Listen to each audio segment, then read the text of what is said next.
Para influencer Israel membawa perjuangan armada keluar dunia maya dan langsung ke laut. Puluhan influencer berlayar dari Herzliya hari ini untuk apa yang mereka sebut sebagai Marmara 2.0, sebuah armada tandingan yang bertujuan menantang pesan dari kapal-kapal pro-Palestina yang saat ini menuju Gaza. Global Smooth Flotilla baru-baru ini berlayar dari Turki dengan lebih dari 50 kapal yang diorganisir oleh kelompok IHH Turki. Kelompok yang sama di balik armada Mavi Marmara tahun 2010 yang memicu krisis diplomatik antara Israel dan Turki setelah Angkatan Laut Israel menyerbu armada tersebut dan menewaskan beberapa aktivis. Kali ini, para penyelenggara Israel mengatakan mereka tidak berusaha memasuki perairan milik negara lain. Mereka berusaha memenangkan pertarungan narasi dengan para influencer yang berbicara dalam bahasa Ibrani, Inggris, Arab, dan Turki dengan total audiens lebih dari 10 juta pengikut. Salah satunya adalah aktivis Israel berusia 12 tahun, Ben Raso, yang sekarang bergabung bersama saya.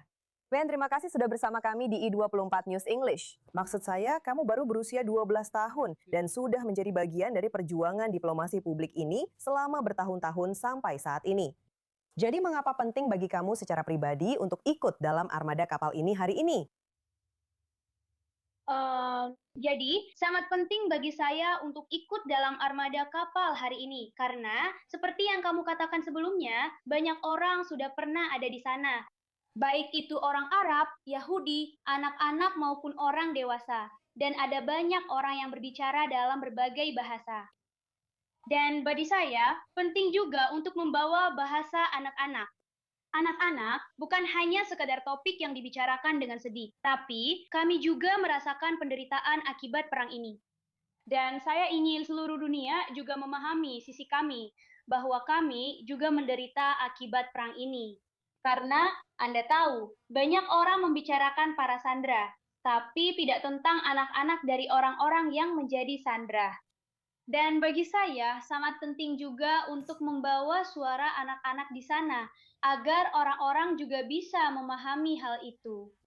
Dan Anda tahu, kami datang banyak aktivis bersama-sama di sebuah armada untuk menunjukkan kepada dunia bahwa armada yang berangkat itu adalah armada teroris. Ini adalah organisasi teror, IHH. Dan perbedaan antara kapal kami dan kapal mereka adalah kapal kami adalah kapal perdamaian. Seperti yang saya katakan sebelumnya, Yahudi, Arab, anak-anak, orang dewasa, juga orang Spanyol, Turki, kami semua bersama-sama. Dan kami berkumpul dengan pesan yang sama, bahwa ini adalah organisasi teroris, tetapi kami akan tetap kuat dan berpihak pada bangsa Israel. Dan kami akan melawan berita palsu dan antisemitisme. Pesan penting untuk dibagikan. Sekarang, armada pro-Palestina, mereka mengatakan bahwa mereka mencoba menarik perhatian ke Gaza.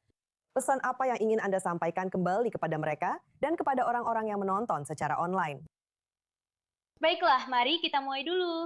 Seperti yang kita lihat pada beberapa armada yang sudah ada, mereka tidak membawa makanan atau bantuan. Dan tidak sekarang. Ngomong-ngomong, 600 truk masuk ke Gaza setiap hari, membawa makanan dan bantuan. Tapi Hamas tidak memberikannya kepada warga Palestina. Dia menjualnya dengan harga lebih tinggi dan kemudian menggunakan uang itu untuk menyakiti warga sipil Israel. Dan seperti yang kita lihat di sini, itu hanya propaganda saat mereka datang. Dan itu untuk melawan Israel dengan antisemitisme. Dan kami semua datang bersama, para aktivis bersama-sama, untuk menunjukkan kebenaran tentang armada ini kepada dunia. Nah, armada Israel Anda, itu disebut Marmara 2.0, juga merujuk pada salah satu momen paling kontroversial dalam hubungan Israel-Turki. Mengapa tetap menggunakan nama ini? Saya rasa seharusnya begitu. Kami para aktivis mengatakan bersama bahwa ini adalah sebuah perlawanan terhadap Marmara. Jadi kami menggunakan, kamu tahu, Ili menentangnya. Dan kamu tahu, nama lain untuk itu adalah Armada Perdamaian. Karena kami semua bersama-sama dan kami hanya menginginkan perdamaian.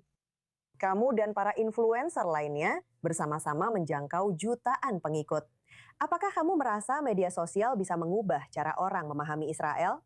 Atau apakah narasi itu sudah begitu terpolarisasi?